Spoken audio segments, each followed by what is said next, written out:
감히 내 손녀를 건드려?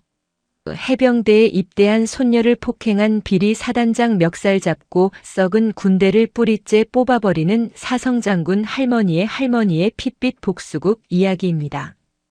구독과 좋아요를 해주시면 더 좋은 사연으로 보답하겠습니다. 서해의 끝자락 강화군 교동도의 밤은 칠흑보다 어두웠다. 바다 건너 북쪽 땅이 손에 잡힐 듯 가까운 이곳은 대한민국 해병대 제2사단 청룡부대의 작전 지역이었다. 갯벌 위로 불어오는 바람은 날카로운 칼날처럼 살갗을 파고들었고 썩은 조개 냄새와 비릿한 바다 내음이 코끝을 찔렀다. 도발의 하사는 숨을 죽인 채 차가운 진흙 바닥에 배를 깔고 엎드려 있었다. 그녀의 군복은 이미 갯벌 흙으로 뒤덮여 주변의 바위와 구분이 가지 않았다. 수색대대 소속인 그녀는 오늘 밤 비공식적인 정찰 임무를 수행 중이었다. 며칠 전부터 사단장 사마천 소장의 직속 부하들이 한밤중에 민간 트럭을 끌고 이 통제구역을 드나든다는 첩보를 입수했기 때문이었다.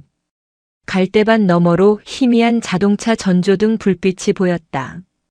규정대로라면 모든 불빛을 끄고 기동해야 하는 최전방 작전 구역이었다. 발에는 품 안에서 소형 캠코더를 꺼냈다. 손이 떨리지 않도록 호흡을 멈추고 줌 렌즈를 당겼다. 렌즈 너머로 보이는 광경은 충격적이었다. 군용 트럭 2대와 민간 화물선 한 척이 맞닿아 있었고 건장한 군인들이 무거운 박스를 쉴 새 없이 배로 옮겨 싣고 있었다. 그 중심에 익숙한 얼굴이 보였다. 해병대 제2사단장 사마천 소장이었다. 그는 뒷짐을 진 채 만족스러운 표정으로 작업 현장을 지켜보고 있었다. 발해의 귓가에 사마천의 목소리가 바람을 타고 희미하게 들려왔다. 이게 다 나라를 위한 일이야. 썩어가는 장비 창고에 두면 뭐하나. 필요한 곳에 팔아서 우리 부대 회식비나 하는 거지. 껍데기만 남은 박스는 다시 창고에 채워 넣어. 감쪽같이 말이야. 명백한 군수품 횡령이자 반역 행위였다. 저 박스 안에는 최신형 야간 투시경과 통신 보안 모듈이 들어있음이 분명했다. 발에는 입술을 깨물며 녹화 버튼을 눌렀다.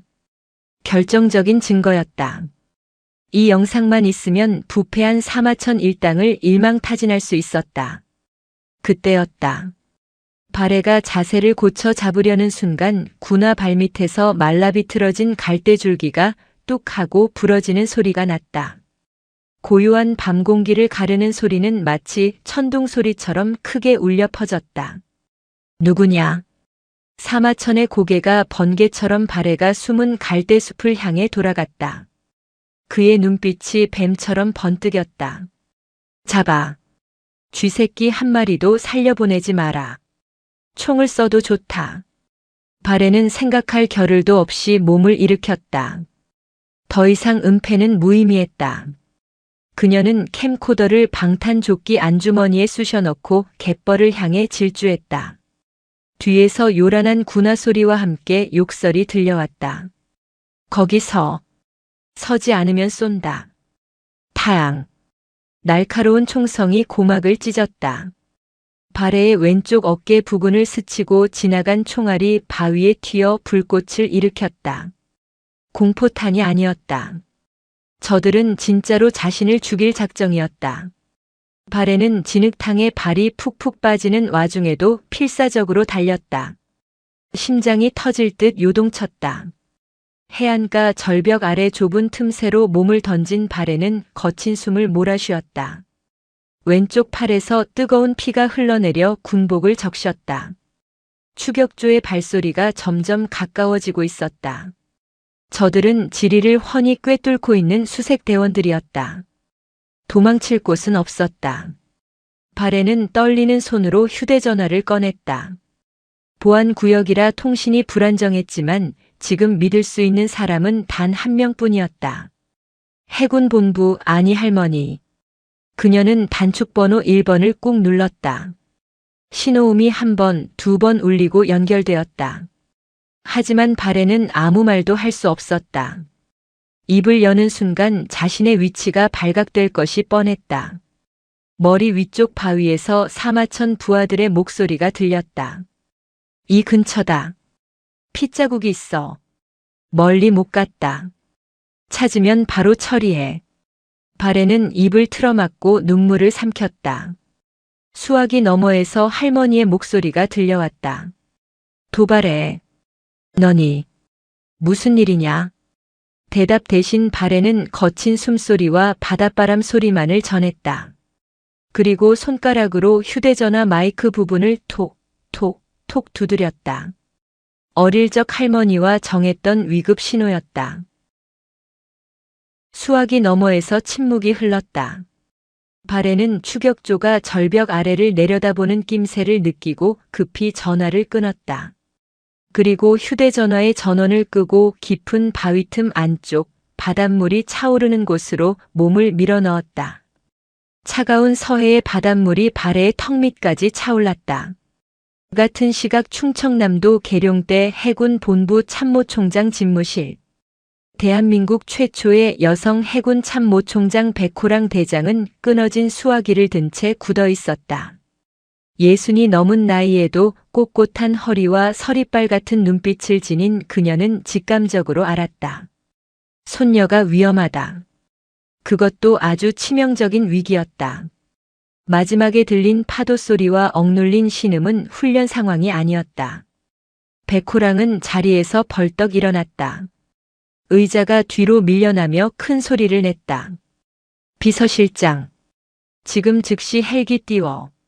문 밖에서 대기하던 비서실장이 화들짝 놀라 들어왔다. 총장님, 이 야밤에 어디로 가십니까? 내일 국회 일정과 조찬 회동이 있습니다.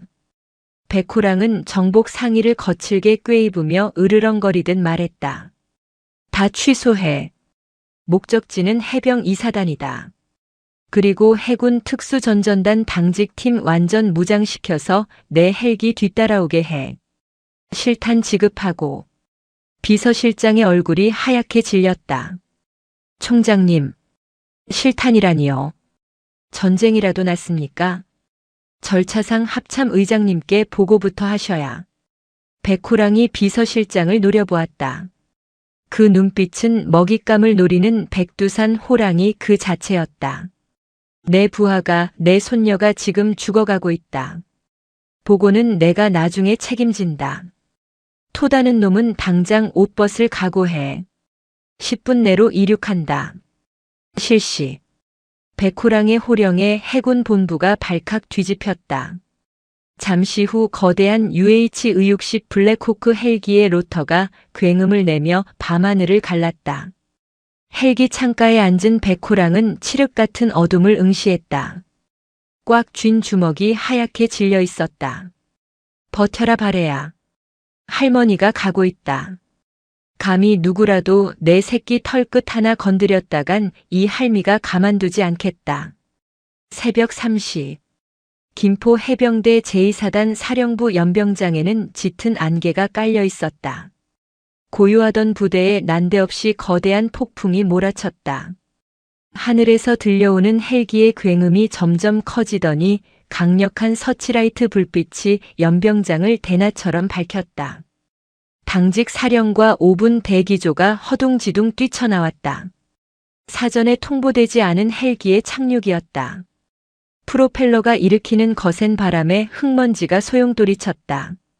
헬기가 착륙하고 문이 열리자 정복 차림의 백호랑 대장이 모습을 드러냈다. 그녀의 뒤로는 완전 무장한 특수부대원들이 신속하게 전개하며 사령부 건물을 에워쌌다. 잠옷 위에 급하게 전투복 상의만 걸친 사마천 소장이 헐레벌떡 뛰어왔다. 그의 얼굴에는 당황한 기색이 역력했다. 필승. 총장님께서 여긴 어인 일이십니까? 연락도 없이 갑자기 방문하시어 송구합니다. 사마천이 거수 경례를 붙였지만 백호랑은 받지 않았다. 그녀는 헬기 소음 속에서도 또렷하게 들릴 만큼 차가운 목소리로 물었다. 내 손녀 도발의 하사. 지금 어디 있나? 사마천의 눈동자가 흔들렸다.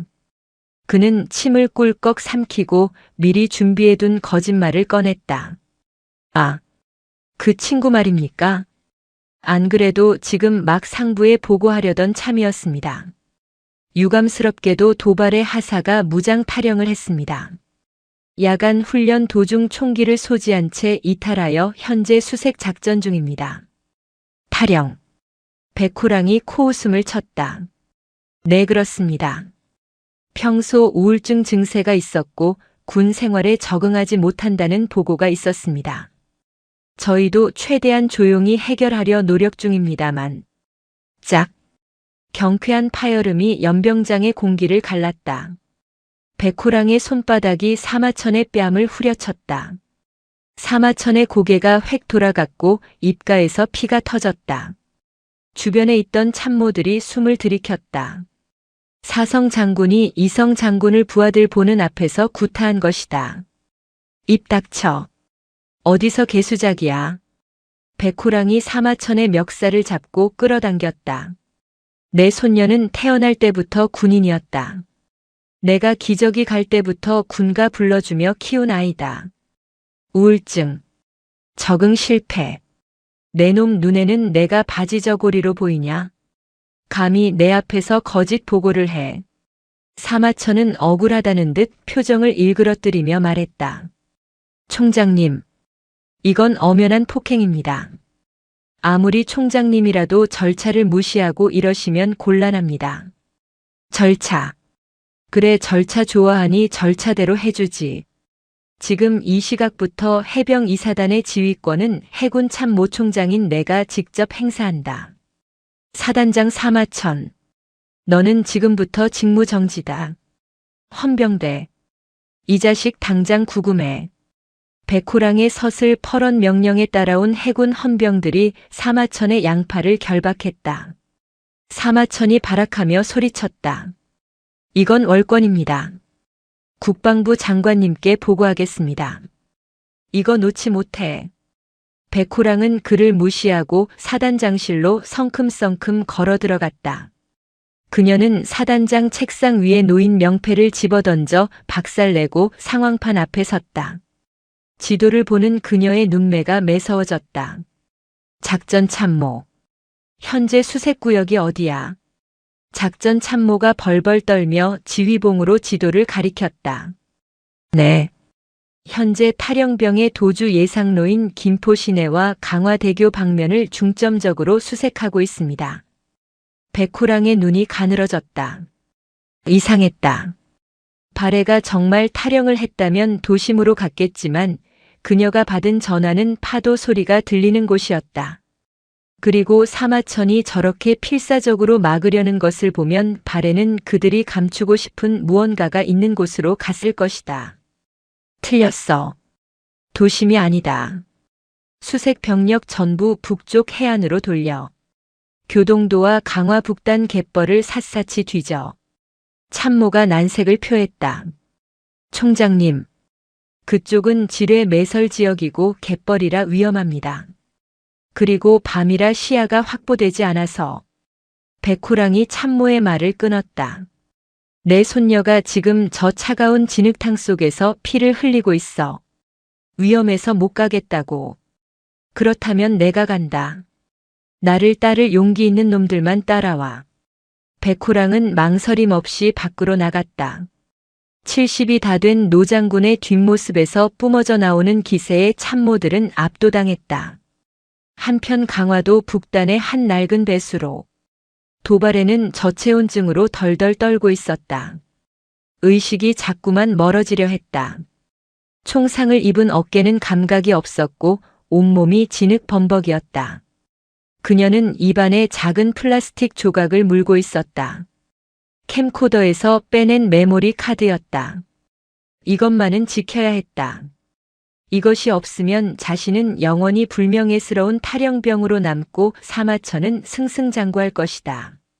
할머니, 너무 추워요. 보고 싶어요. 발에는 흐릿해지는 시야 속에서 할머니의 얼굴을 떠올렸다. 엄하지만 누구보다 따뜻했던 할머니. 중학교 졸업식 때 군복을 입고 와서 친구들이 멋지다고 환호하자 쑥스러워하던 할머니. 해병대에 지원한다고 했을 때 반대하면서도 밤새 군화를 닦아주던 할머니. 정신 차리자 도발해. 넌 귀신 잡는 해병이다. 발에는 이를 악물고 몸을 일으켰다. 배수로 밖에서 인기척이 들렸다. 분명 이 근처다. 핏자국이 끊겼어. 사마천의 신복들이었다. 그들은 수색이 아니라 사냥을 하고 있었다. 발에는 진흙을 얼굴에 더 두껍게 발랐다. 갯벌의 유령이 되어야만 살 수 있었다. 날이 밝아오고 있었다. 해병 이사단 상황실은 전쟁터를 방불케 했다. 백호랑 총장의 호출을 받은 또 한 명의 인물이 도착했다. 해군 광역수사대장 공무진 중령이었다. 헝클어진 머리에 구겨진 정복을 입은 그는 겉보기엔 동네 아저씨 같았지만 해군 내에서는 한 번 물면 절대 놓지 않는 미친 사냥개로 통했다. 충성. 총장님 부르셨습니까? 자다가 떡라면 먹고 있었는데 체할 뻔했습니다. 공무진이 너스레를 떨며 들어왔다. 상황실의 살벌한 분위기에도 그는 전혀 기죽지 않았다. 백호랑은 턱짓으로 구금된 사마천의 집무실을 가리켰다. 공중령. 냄새가 나지 않나. 공무진이 코를 킁킁거렸다. 아주 고약한 냄새가 납니다. 썩은 돈 냄새가 진동을 하네요. 공무진은 주머니에서 맥가이버 칼을 꺼내 들고 사마천이 애지중지하던 최고급 가죽 소파로 다가갔다. 그리고 망설임 없이 소파의 가죽을 찢어발겼다. 찍! 가죽이 찢어지자 그 안에서 5만 원권 현금 다발과 이중장부가 우수수 쏟아져 내렸다. 상황실에 있던 모든 인원이 경악했다. 빙고. 역시 도둑놈들은 돈을 엉덩이 밑에 깔고 앉아야 안심이 되나 봅니다. 공무진이 현금 다발 하나를 집어들고 흔들었다. 이거면 사마천 소장님 옷 벗기는 건 시간 문제고 이제 진짜 중요한 건 우리 하사님을 찾는 건데. 공무진의 표정이 순식간에 진지하게 변했다. 총장님, 놈들의 통신을 감청했습니다. 수색대가 아니라 킬러들을 풀었습니다. 생포가 목적이 아닙니다. 발견 즉시 사살하라는 암호를 쓰고 있습니다. 백호랑의 주먹이 다시금 쥐어졌다. 시간이 없었다. 날이 밝으면 발해의 은신처가 발각되는 건 시간 문제였다. 그때 백호랑의 머릿속에 번개처럼 스치는 기억이 있었다. 어릴 적 발해와 숨바꼭질을 할 때였다. 어린 발해는 늘 엉뚱한 곳에 숨었다. 장롱이나 식탁 밑이 아니었다. 할머니, 등잔 밑이 어둡대요. 저는 할머니가 제일 잘 보이는 곳에 숨을 거예요. 그래야 할머니가 절 찾으러 올 때 제가 먼저 볼 수 있잖아요. 발에는 항상 마당에 있는 커다란 감나무 위나 지붕 위에 올라가서 할머니가 찾는 모습을 지켜보곤 했다. 등대다. 백호랑이 중얼거렸다. 네. 등대라니요. 공무진이 되물었다.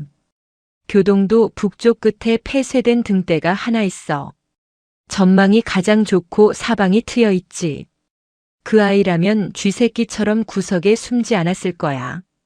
적들의 움직임을 감시할 수 있고 내가 오는 걸 가장 먼저 볼 수 있는 곳. 그곳으로 갔을 거다. 백호랑은 무전기를 집어들었다. 전 병력 듣는다. 작전명 호랑이 발톱. 목표 지점은 교동도 북단 폐등대다. 내가 선두에 선다. 헬기 띄워. 한편 발에는 갯벌을 기어서 폐등대 근처까지 도달했다. 다리는 이미 마비되어 움직이지 않았고 팔꿈치는 까져서 피투성이었다. 등대 입구는 녹슨 자물쇠로 잠겨 있었지만 발에는 옆에 있는 깨진 창문을 통해 안으로 기어 들어갔다. 등대 꼭대기층에 올라가자 탁 트인 시야가 들어왔다.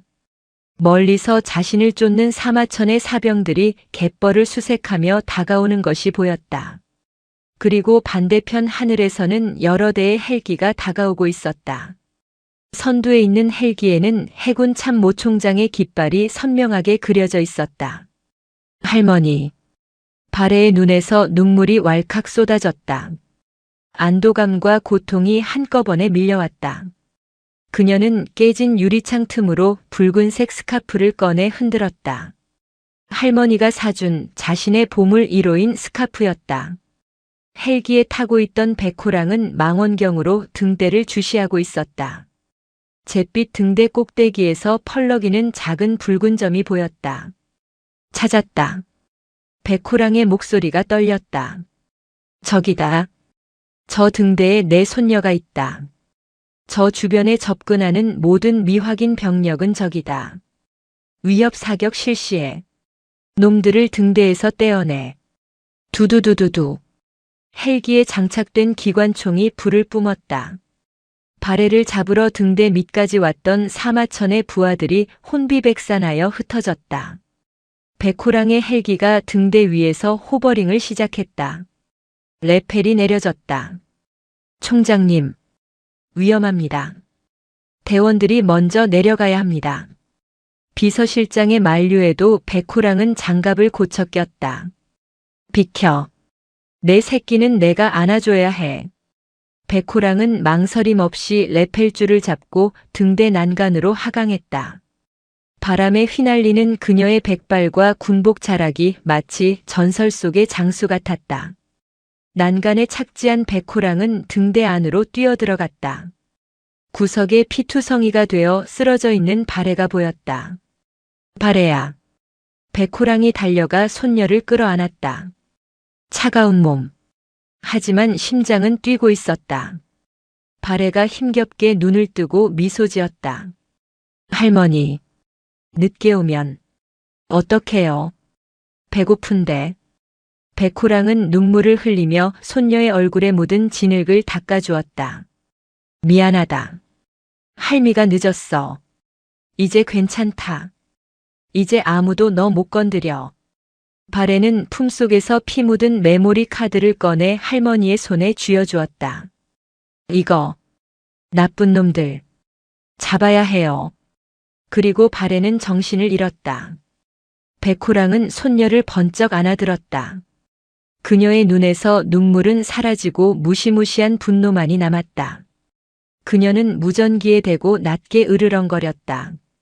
도발의 하사 확보했다. 의무대 헬기 대기시켜. 그리고 공무진 중령. 지금 당장 사마천 그 새끼 끌고 와. 내 손녀가 흘린 피만큼, 아니 그 10배로 갚아줄 테니까. 바다는 육지를 덮칠 준비를 마쳤다. 이제 사냥의 시간은 끝났다. 처절한 응징만이 남았다. 헬기의 로터 소리가 잦아들고 응급실의 자동문이 열렸다. 이동식 침대 바퀴가 굴러가는 소리가 긴박하게 복도를 채웠다. 도발의 하사는 산소 마스크를 쓴 채 의식이 없었고 그녀의 군복은 갯벌의 진흙과 붉은 피가 뒤섞여 엉망이었다. 의료진들이 다급하게 소리치며 수술실로 향했다. 백호랑 대장은 수술실 문이 닫히는 순간까지 손녀의 손을 놓지 못했다. 차갑게 식어버린 손녀의 손등에 자신의 따뜻한 온기를 전해주고 싶었다. 닫힌 문 위로 수술 중이라는 붉은 등이 켜졌다. 그 붉은 빛은 백호랑의 눈동자에 비쳐 마치 불꽃처럼 이글거렸다. 그녀는 벽에 등을 기대고 깊은 숨을 내쉬었다. 폐부 깊숙한 곳에서부터 뜨거운 분노가 치밀어 올랐다. 총장님. 비서실장이 조심스럽게 다가와 말을 걸었다. 그는 백호랑의 안색을 살피며 휴대전화를 내밀었다. 국방부 장관님입니다. 사태 파악을 원하십니다. 백호랑은 휴대전화를 받아들지 않았다. 대신 차가운 눈빛으로 비서실장을 응시했다. 내가 지금 보고나 하고 있을 기분으로 보이나? 장관께 전해. 지금 해군 참모총장은 전시 상황이라고. 내 손녀가 깨어날 때까지 그 누구의 전화도 받지 않는다. 백호랑은 돌아섰다. 병원 복도 끝에는 공무진 중령과 무장한 헌병들이 대기하고 있었다. 백호랑의 군화 발소리가 또각또각 울릴 때마다 공기는 더욱 무거워졌다. 그녀는 이제 할머니가 아닌 복수의 화신이 된 사성 장군이었다. 공무진. 내 총장님. 차 대기시켜. 다시 부대로 간다. 내 손녀가 흘린 피가 마르기도 전에 놈들의 목줄을 끊어놔야겠어. 다시 김포 해병대 제2사단 본부. 불과 몇 시간 전만 해도 사마천 소장의 왕국이었던 이곳은 이제 백호랑의 점령지가 되어 있었다. 사단장실은 임시 지휘소로 바뀌었고 사마천과 그의 측근들은 영창이 아닌 별도의 취조실에 각각 격리되어 있었다.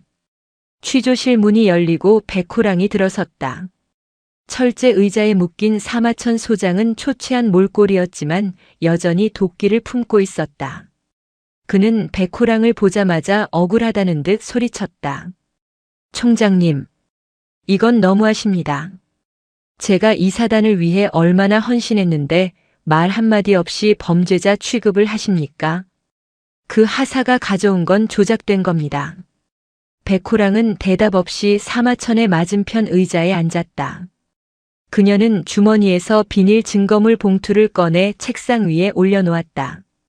갯벌 진흙이 묻은 작은 메모리 카드였다. 이게 뭔지 아나? 사마천의 시선이 메모리 카드에 고정되었다가 황급히 떨어졌다. 모릅니다. 그 병사가 훔쳐간 기밀 데이터입니까? 기밀이라. 그래, 기밀이지. 내 놈이 나라를 팔아먹고 부하들의 고혈을 빤 기밀. 백호랑은 천천히 몸을 앞으로 숙였다. 그녀의 그림자가 사마천을 덮쳤다. 발해가 목숨 걸고 지켜온 영상이다. 내가 업자들과 낄낄거리며 야간 투시경을 팔아넘기는 장면이 아주 고화질로 담겨 있더군. 심지어 내 목소리까지 선명해. 껍데기만 남은 박스는 창고에 채워 넣으라고 했나. 사마천의 얼굴이 흑빛으로 변했다. 그건 오해입니다. 폐기 장비를 처리하는 과정에서. 닥쳐. 백호랑의 호통이 취조실을 뒤흔들었다. 폐기 장비라고. 최신형 장비를 폐기 처리해 민간에 넘겨. 그리고 그걸 목격한 내 손녀를 죽이려고 킬러를 풀어. 그게 내가 말하는 헌신인가? 백호랑은 자리에서 일어났다. 그녀는 사마천을 내려다보며 사형 선고를 내리듯 말했다. 군법이 허용하는 최고형을 받게 될 거다. 하지만 그 전에 내가 널 뼛속까지 털어주지. 내가 감춘 돈 엮여있는 윗선 그리고 내 놈이 저지른 모든 죄악을 낱낱이 파헤쳐서 세상에 공개할 거야. 내 놈은 군인이 아니라 제복 입은 강도일 뿐이다. 백호랑이 나가려 하자 사마천이 다급하게 외쳤다. 총장님, 저 하나 죽인다고 끝날 일이 아닙니다. 제 뒤에 누가 있는지 아십니까?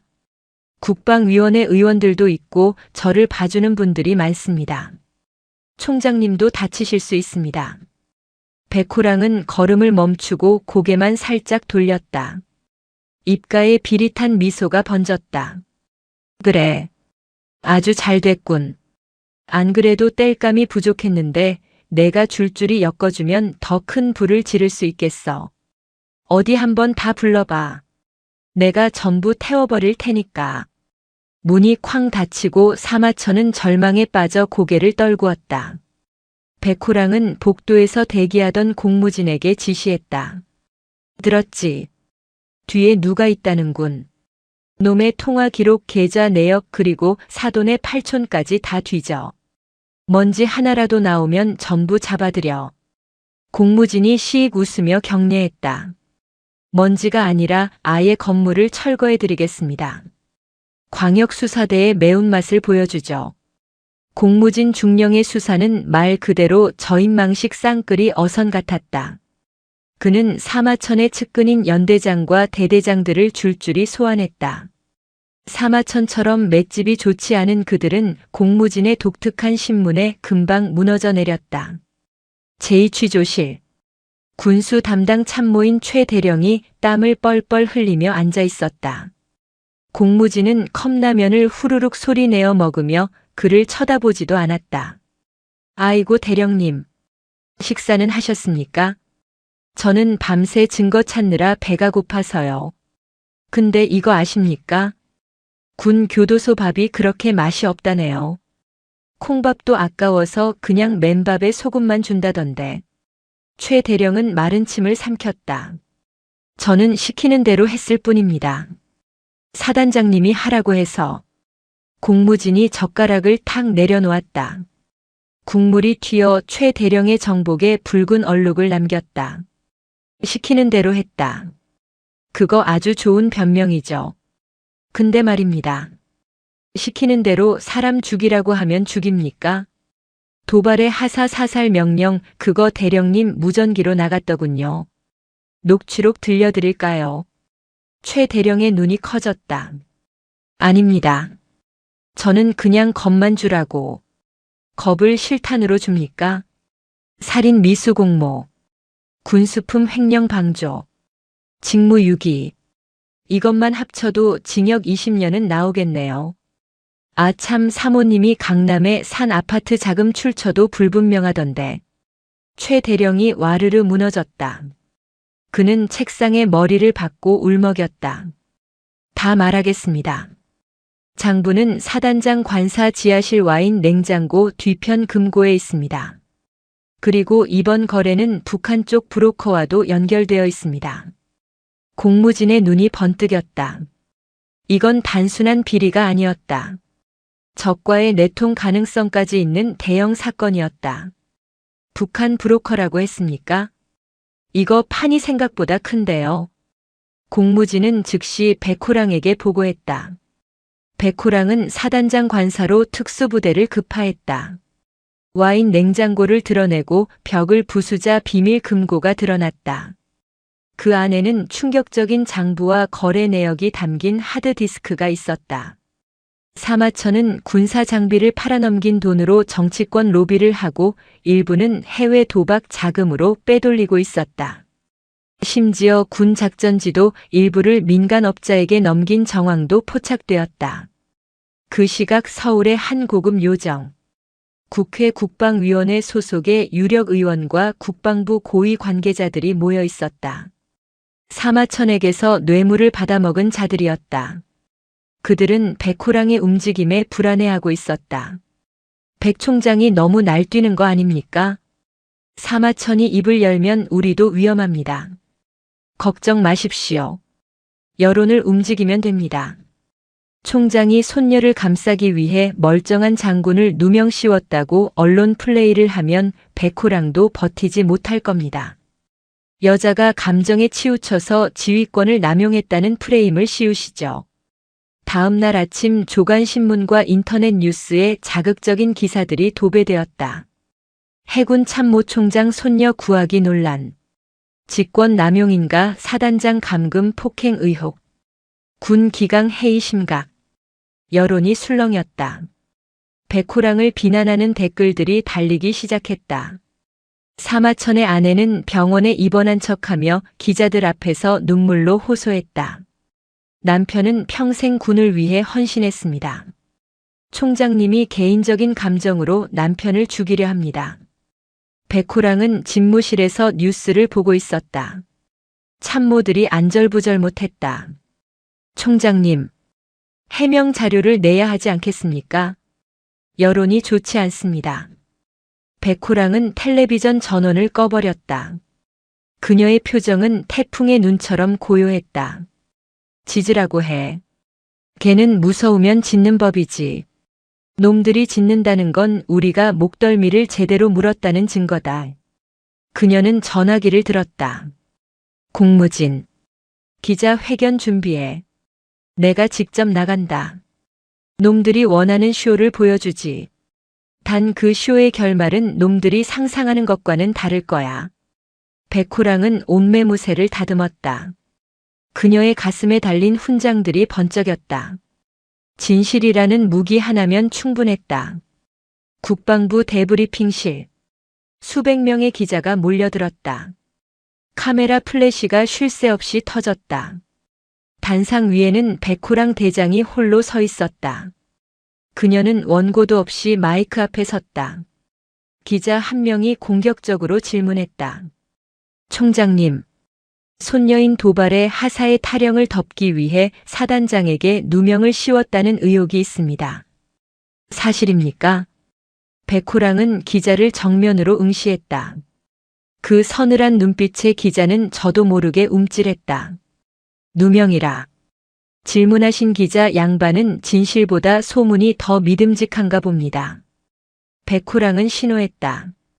브리핑실에 거대한 스크린이 켜졌다. 100마디 말보다 한 번 보는 것이 낫겠지요. 이것은 제 손녀 도발의 하사가 목숨을 걸고 촬영한 영상입니다. 조작된 것도 편집된 것도 없는 원본입니다. 스크린에 영상이 재생되었다. 어두운 밤 사마천 소장의 얼굴과 목소리가 적나라하게 드러났다. 군수품을 팔아넘기며 돈 타령을 하는 모습, 그리고 발각되자 사살 명령을 내리는 음성까지. 브리핑실은 찬물을 끼얹은 듯 조용해졌다. 셔터 소리마저 멈췄다. 영상이 끝나자 백호랑이 다시 입을 열었다. 보셨습니까? 이것이 여러분이 옹호하던 사마천 소장의 민낯입니다. 내 손녀는 탈영병이 아닙니다. 비리를 목격하고 증거를 지키기 위해 쫓기던 내부 고발자이자 참된 군인입니다. 백호랑은 품에서 또 다른 서류 뭉치를 꺼내들었다. 그리고 이것은 사마천의 비밀 금고에서 나온 장부입니다. 여기에는 사마천에게 돈을 받은 정치인과 고위 장성들의 이름이 적혀 있습니다. 저는 이 명단을 오늘부로 검찰과 언론에 전면 공개합니다. 브리핑실이 발칵 뒤집혔다. 기자들이 앞다투어 질문을 쏟아냈다. 명단에 누가 있습니까? 정말 공개하시는 겁니까? 백호랑은 단호했다. 썩은 살은 도려내야 새 살이 돋습니다. 제 옷을 벗는 한이 있더라도 군을 좀먹는 기생충들은 단 한 마리도 남겨두지 않겠습니다. 이것이 제가 해군 참모총장으로서 그리고 한 아이의 할머니로서 할 수 있는 마지막 사명입니다. 생중계로 방송을 지켜보던 국민들은 환호했다. 여론은 순식간에 반전되었다. 백호랑을 비난하던 댓글은 사라지고 그녀의 용기에 찬사를 보내는 글들이 쇄도했다. 로비에 가담했던 의원들과 관계자들은 줄줄이 잠적하거나 소환되었다. 한편 병원 중환자실. 도발의 하사의 손가락이 미세하게 움직였다.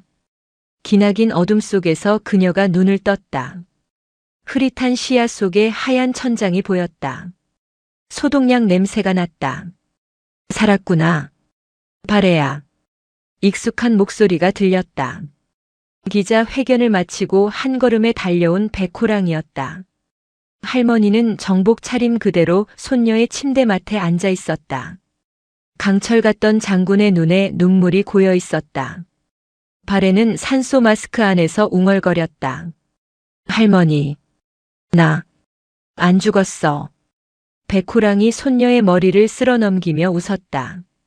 울면서 웃는 할머니의 모습에 발에도 희미하게 미소 지었다. 그래, 우리 강아지. 장하다. 내가 이겼어. 내가 다 이겼다. 같은 시각 헌병대 유치장. 텔레비전 뉴스를 멍하니 바라보던 사마천은 바닥에 주저앉았다. 화면에는 자신의 비리 장부와 함께 구속영장이 청구되었다는 자막이 흐르고 있었다. 끝이었다.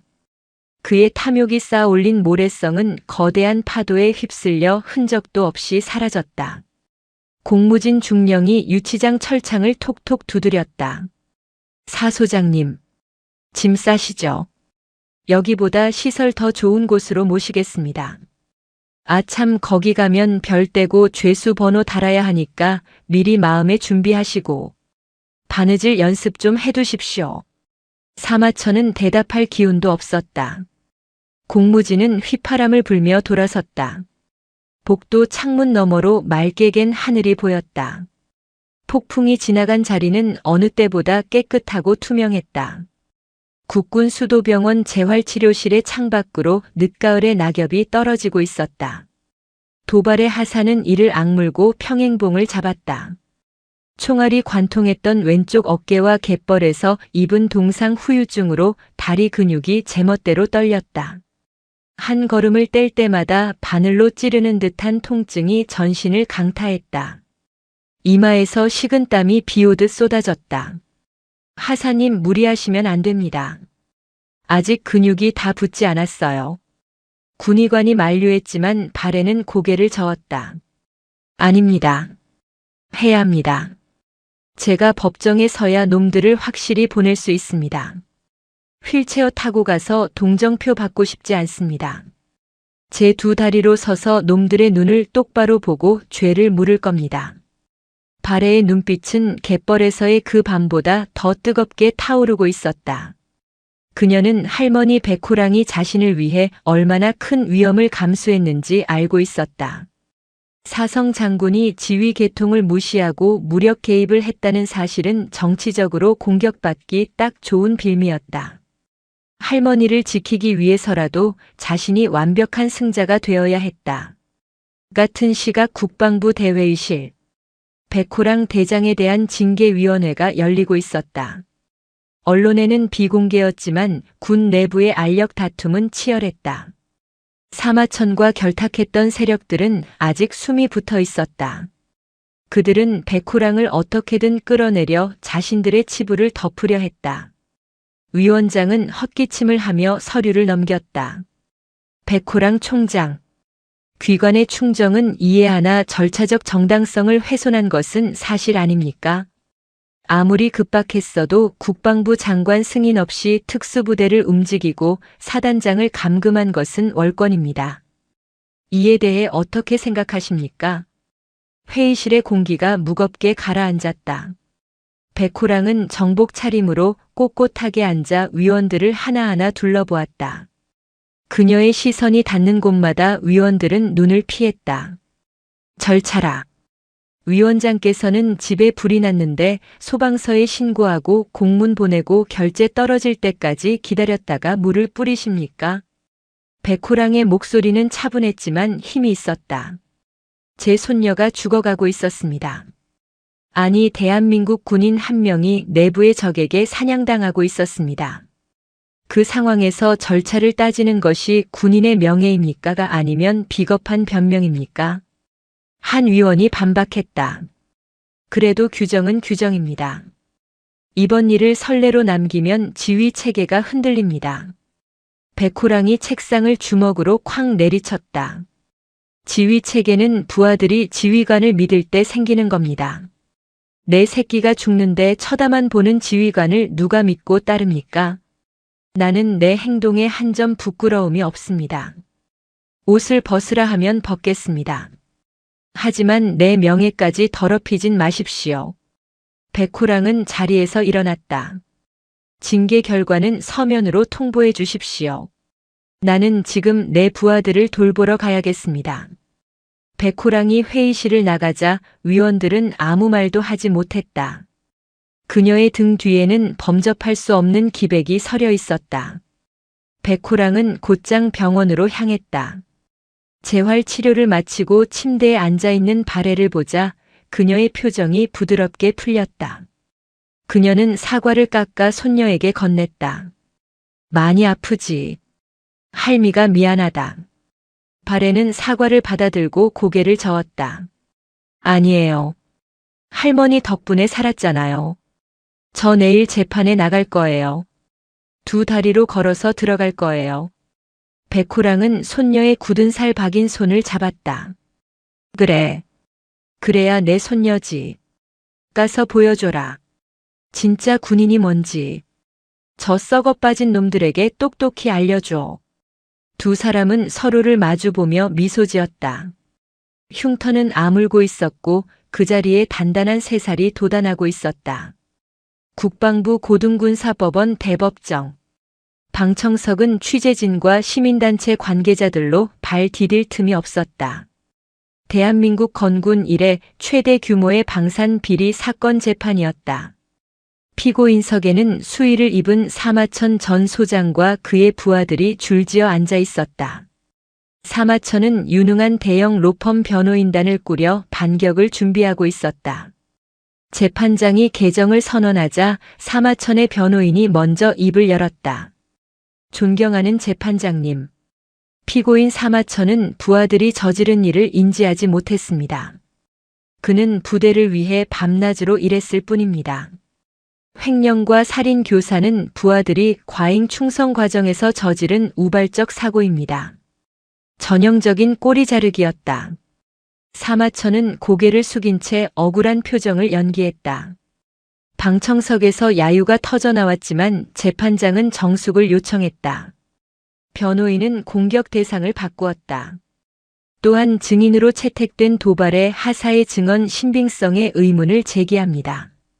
사건 당시 도 하사는 극심한 공포 상황이었고 평소 군 생활 스트레스로 인한 환각 증세를 보였다는 동료들의 진술이 있습니다. 거짓이었다. 사마천에게 매수된 일부 병사들이 거짓 진술서를 써준 것이다. 분위기가 사마천 쪽으로 유리하게 흘러가는 듯 했다. 그때 검찰관이 외쳤다. 검찰 측 핵심 증인을 신청합니다. 도발의 하사 입장해 주십시오. 법정 문이 열렸다. 모든 시선이 입구로 쏠렸다. 휠체어는 없었다. 도발의 하사는 정복을 말끔하게 차려입고 자신의 두 발로 걸어 들어왔다. 왼쪽 다리를 조금 절뚝거렸지만 걸음걸이에는 흔들림이 없었다. 그녀의 가슴에 달린 붉은 명찰이 조명을 받아 빛났다. 발에는 증인석에 서서 선서했다. 양심에 따라 숨김과 보탬이 없이 사실 그대로 말하고 만일 거짓말이 있으면 위증의 벌을 받기로 맹세합니다. 변호인이 날카롭게 질문했다. 증인. 그날 밤 어두워서 잘못 본 거 아닙니까? 사단장이 직접 거래를 지시하는 걸 들었습니까? 발에는 사마천을 똑바로 쳐다보았다. 사마천은 흠칫 놀라 시선을 피했다. 네. 똑똑히 들었습니다. 껍데기만 남은 박스는 창고에 채워 넣으라고 했습니다. 그리고 저를 발견했을 때 쥐새끼 한 마도 살려보내지 말라고 했습니다. 증거 있습니까? 메모리 카드의 영상은 너무 어둡고 목소리도 불분명하다는 감정 결과가 있습니다. 변호인은 영상을 기술적으로 훼손됐다고 주장하며 증거 능력을 부정하려 했다. 발에는 주먹을 꽉 쥐었다. 그때 방청석 맨 뒷문이 열리고 공무진 중령이 헐레벌떡 들어왔다. 그의 손에는 낡은 서류 가방이 들려 있었다. 재판장님, 긴급 추가 증거를 제출합니다. 재판장이 눈살을 찌푸렸다. 재판 진행 중에 뭡니까? 공무진은 여유롭게 웃으며 변호인석으로 다가갔다. 사마천 소장님이 꼬리 자르기를 하신다길래 제가 꼬리를 좀 가져왔습니다. 북한 브로커와 통화한 대포폰 녹취 파일 그리고 거래 장부가 숨겨져 있던 제3의 차명 계좌 내역입니다. 여기에는 사마천 소장이 직접 서명한 이면 계약서 원본도 있습니다. 법정이 술렁거렸다. 공무진은 사마천의 부하 중 한 명인 최 대령을 바라보며 말했다. 그리고 최 대령님, 사단장님이 혼자 살겠다고 대령님께 모든 죄를 뒤집어 씌우려는 거 아시죠? 지금이라도 진실을 말하면 정상 참작될 겁니다. 피고인석에 있던 최 대령이 벌떡 일어났다. 사마천이 그를 말리려 했지만 소용없었다. 제가 다 말하겠습니다. 사단장이 시켰습니다. 도발의 하사를 죽이라고 명령한 것도 사단장이고 수익금을 정치인들에게 전달한 것도 접니다. 법정은 아수라장이 되었다. 사마천은 얼굴이 불그락푸르락해져서 소리쳤다. 저 배신자 놈이 미쳤어. 거짓말이야. 하지만 이미 늦었다. 판세는 완전히 뒤집혔다. 발에는 담담하게 마지막 진술을 했다. 저는 그날 밤 죽을 뻔했습니다. 하지만 제가 두려웠던 건 죽음이 아니라 진실이 묻히는 것이었습니다. 군복을 입은 자가 명예를 팔아먹는 것은 적군보다 더 위험합니다. 부디 정의로운 판결을 부탁드립니다. 재판부는 휴정 없이 즉각 선고를 내렸다. 피고인 사마천에게 징역 25년을 선고한다. 또한 불명예 전역과 함께 모든 연금 수령 자격을 박탈하며 횡령에게 5배를 추징한다. 판사봉 소리가 법정을 울렸다. 쾅, 쾅, 쾅. 사마천은 바닥에 주저앉아 끌려나갔다. 발에는 방청석에 앉아있는 할머니를 바라보았다. 백호랑은 말없이 엄지손가락을 들어 올렸다. 완벽한 승리였다. 사건이 마무리되고 겨울이 찾아왔다. 세상은 온통 하얀 눈으로 뒤덮였다. 해군 본부 연병장에는 수천 명의 장병이 도열해 있었다. 오늘은 대한민국 최초의 여성 해군 참모총장 백호랑 대장의 전역식이 열리는 날이었다. 백호랑은 사마천 사건 이후 스스로 용퇴를 결정했다. 비록 정의를 위한 행동이었지만 절차를 어긴 것에 대한 책임을 지고 물러남으로써 군의 기강을 바로 세우고자 함이었다. 여론은 그녀의 유임을 강력히 원했지만 백호랑의 뜻은 확고했다. 박수 칠 때 떠나는 것이 군인의 미덕이다. 단상에 오른 백호랑은 마지막 훈시를 했다. 사랑하는 해군 해병 장병 여러분. 나는 오늘 40년간 입었던 이 군복을 벗습니다. 하지만 나의 영혼은 영원히 이 바다에 남아 여러분과 함께할 것입니다. 파도가 칠 때마다 바람이 불 때마다 여러분 곁에 내가 있음을 기억해 주십시오. 불의와 타협하지 말고 오직 조국과 국민만을 바라보십시오. 백호랑의 목소리가 미세하게 떨렸다. 장병들의 눈시울이 붉어졌다. 그녀는 진정한 리더였고 어머니였다. 총장님께 대하여 경례. 필승. 우렁찬 함성이 하늘을 찔렀다. 예포가 발사되고 군악대의 연주가 울려 퍼졌다. 백호랑은 거수 경례를 하며 천천히 단상을 내려왔다. 식이 끝나고 백호랑은 정복을 사복으로 갈아입었다. 평범한 코트 차림의 그녀는 이제 옆집 할머니처럼 푸근해 보였다. 위병소를 나서자 누군가가 기다리고 있었다. 도발해였다. 발에는 이제 지팡이 없이 걸을 수 있었다. 그녀는 전역하는 할머니를 위해 작지만 예쁜 꽃다발을 준비했다. 전역을 축하드려요. 총장님. 아니 할머니. 백호랑은 꽃을 받아들고 호탕하게 웃었다. 그래. 이제 진짜 백수가 됐구나. 시원섭섭하다. 할머니 멋있었어요. 제군 생활 평생 잊지 못할 거예요. 너도 고생 많았다. 이제 내 차례다. 나는 늙은 호랑이라 산으로 가지만 너는 젊은 용이니 바다를 지켜야지. 백호랑은 손녀의 옷깃을 여며주었다. 바래야. 군복이 무겁지. 네. 가끔은요. 그 무게가 바로 명예다. 힘들 때마다 그날 밤 갯벌을 생각해라. 내가 지켜낸 것이 무엇인지. 두 사람은 눈 덮인 길을 나란히 걸었다. 뒤돌아본 부대에는 태극기가 힘차게 펄럭이고 있었다. 할머니 이제 뭐 하실 거예요? 글쎄다. 공무진 그 녀석이 탐정사무소나 같이 하자고 꼬시던데. 악당들 때려잡는 게 적성에 딱 맞는다나. 발해가 깔깔 웃었다. 와 대박. 저도 전역하면 끼워주세요. 너는 안 돼. 너는 별 딸 때까지 군에 박혀 있어. 내가 못다 한 꿈 내가 이뤄야지. 차가운 겨울 바람이 불었지만 두 사람의 뒷모습은 그 어느 때보다 따뜻해 보였다. 바다는 육지를 덮쳤고 그 파도는 모든 더러움을 씻어냈다. 이제 그곳에는 새로운 희망이 싹트고 있었다. 진실은 침몰하지 않으며 정의는 반드시 승리한다. 백호랑과 도발의 두 여군의 이야기는 전설이 되어 오래도록 회자되었다. 백호랑 대장이 전역하고 1년이라는 시간이 흘렀다.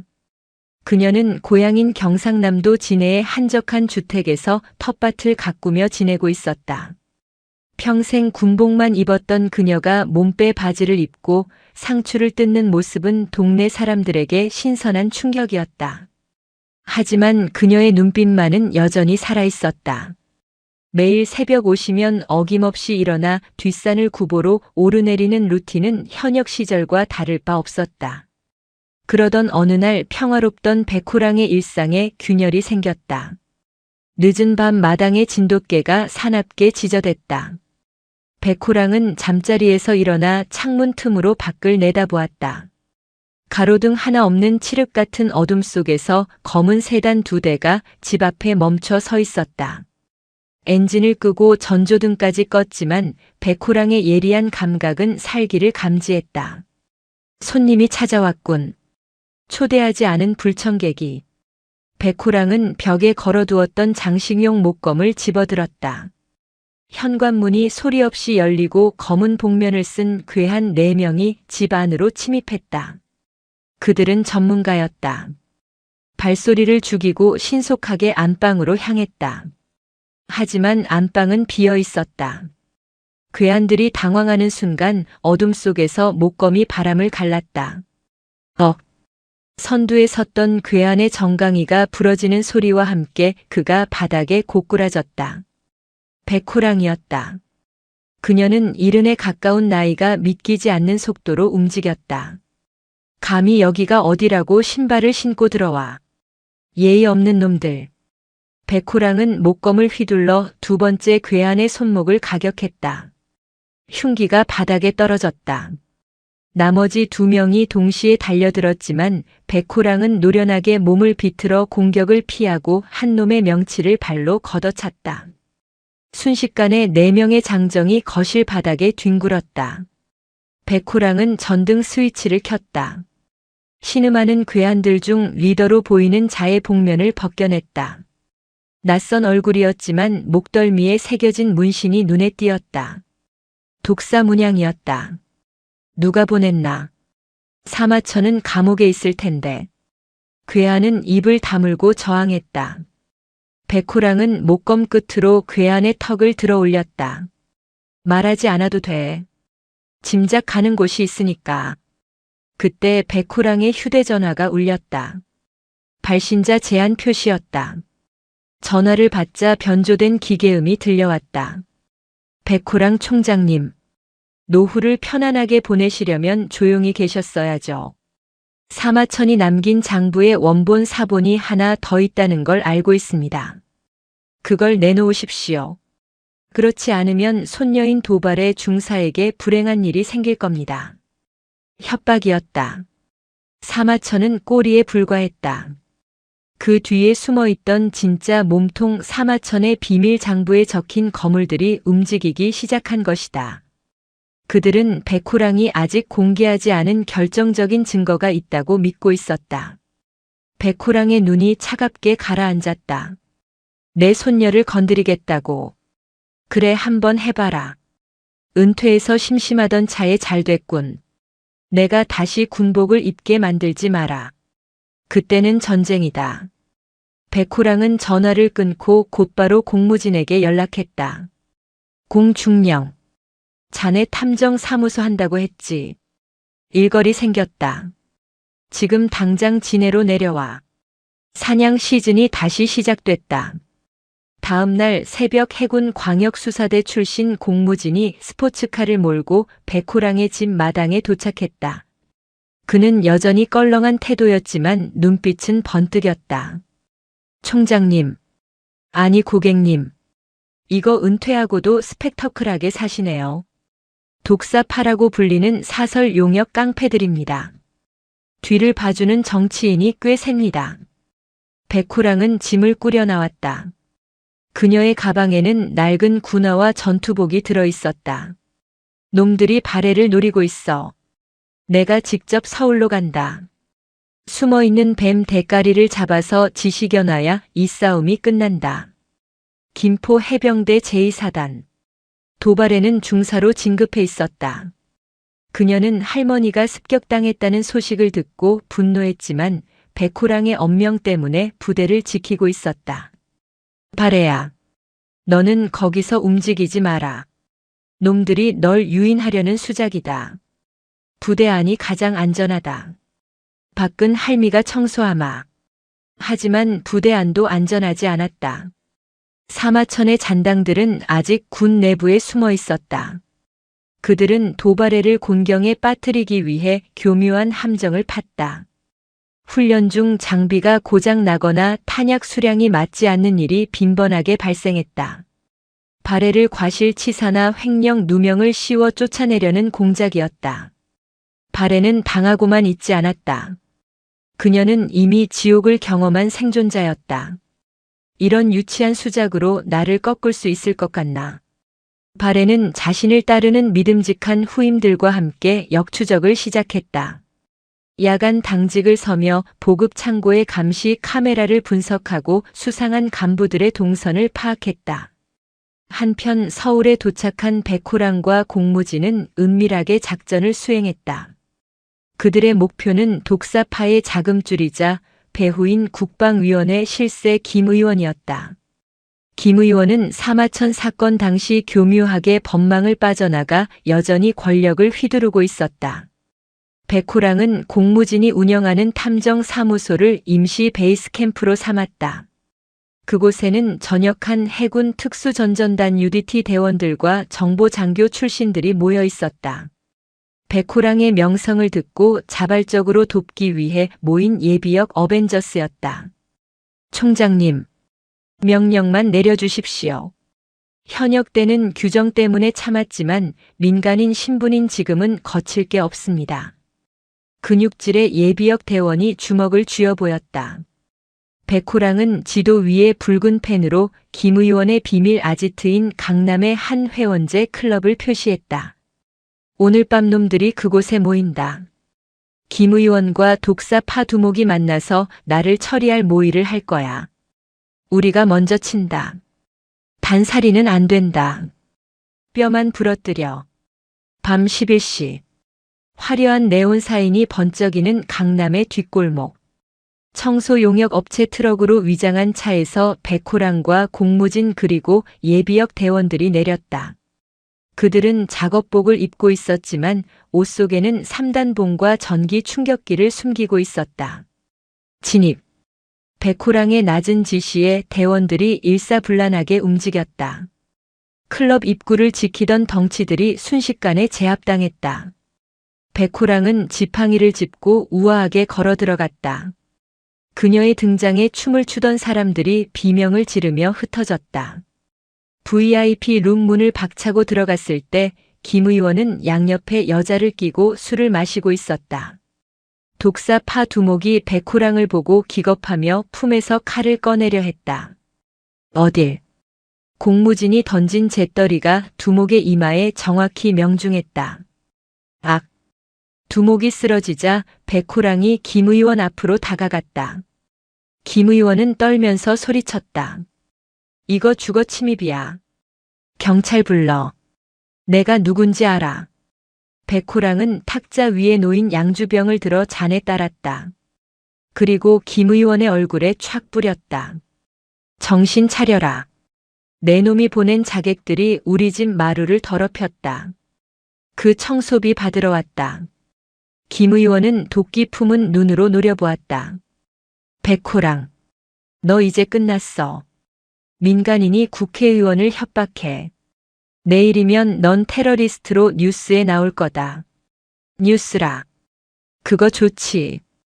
백호랑은 품에서 소형 녹음기를 꺼냈다.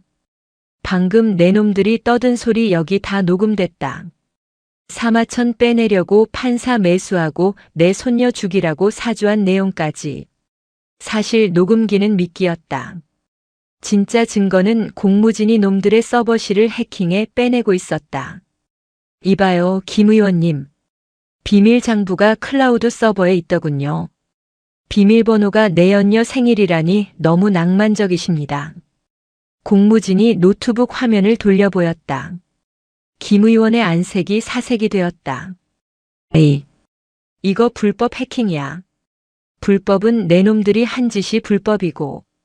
백호랑은 지팡이로 탁자를 내리쳤다. 선택해라.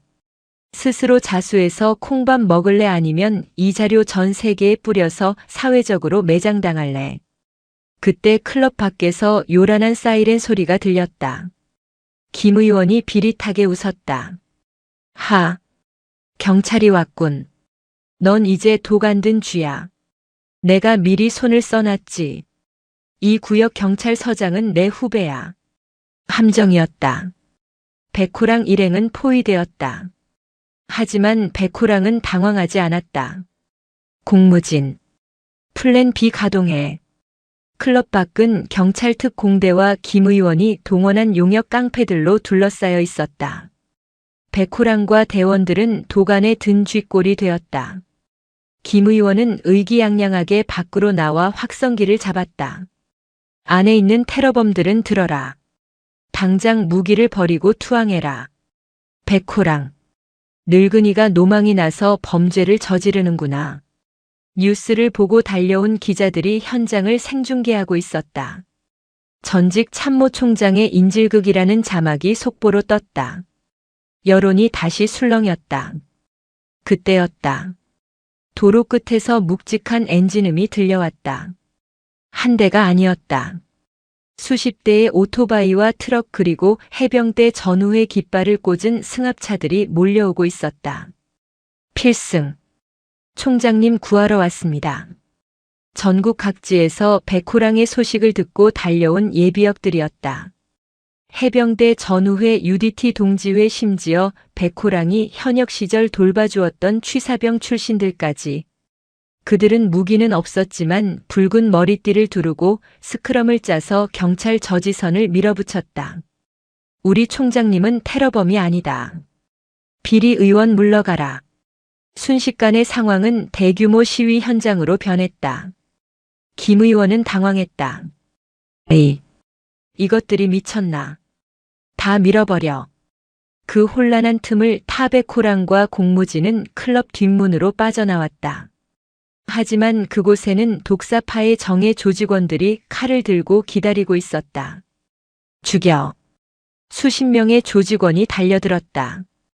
백호랑은 지팡이를 버리고 전투 자세를 취했다. 체력의 한계가 오고 있었다. 그때 어둠 속에서 누군가가 날아올라 선두의 선 조직원의 가슴을 걷어찼다. 할머니. 도발해였다. 그녀는 휴가증을 내고 완전 군장을 한 채 달려왔다. 그녀의 뒤로는 민준호 소령과 헌병대 수사관들이 따르고 있었다. 바래야. 오지 말라니까. 할머니 혼자 두고 어떻게 있어요? 가족이잖아요. 바래는 할머니의 등을 지켰다. 백호랑과 도발의 두 여인은 등을 맞대고 섰다.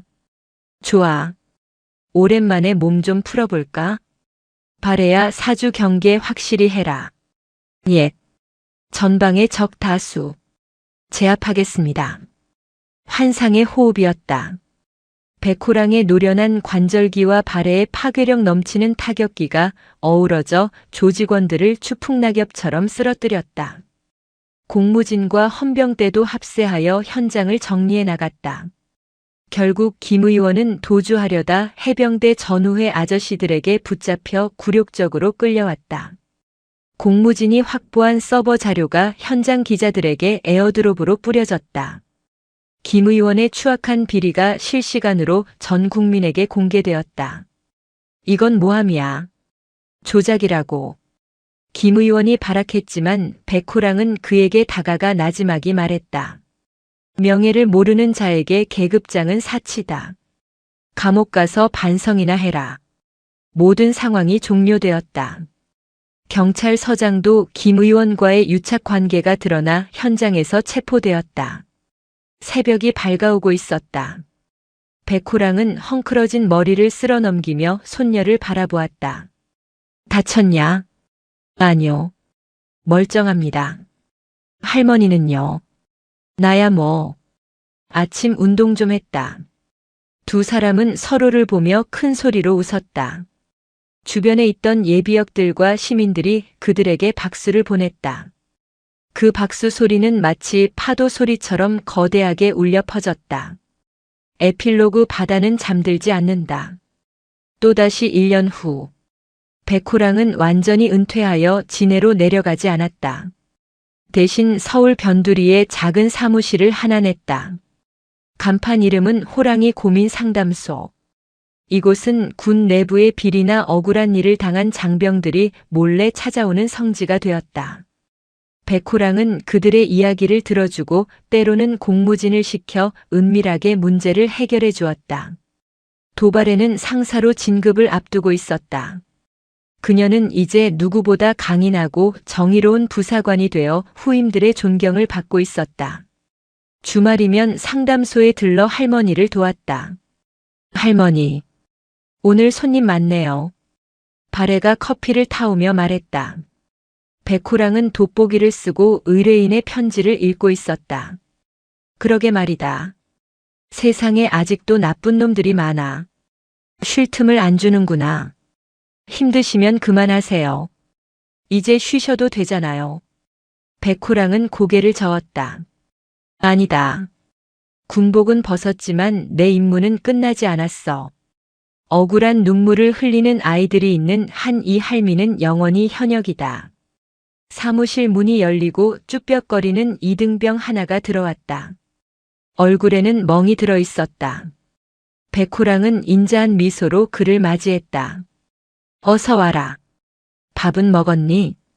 백호랑과 도발에 그리고 그들의 든든한 조력자들은 오늘도 정의를 위해 달린다. 바다가 육지를 덮치듯 그들의 용기는 세상의 어둠을 덮고 씻어낼 것이다. 영원히 멈추지 않을 파도처럼. 오늘도 인생지의 말씀을 잘 들어주셔서 감사합니다.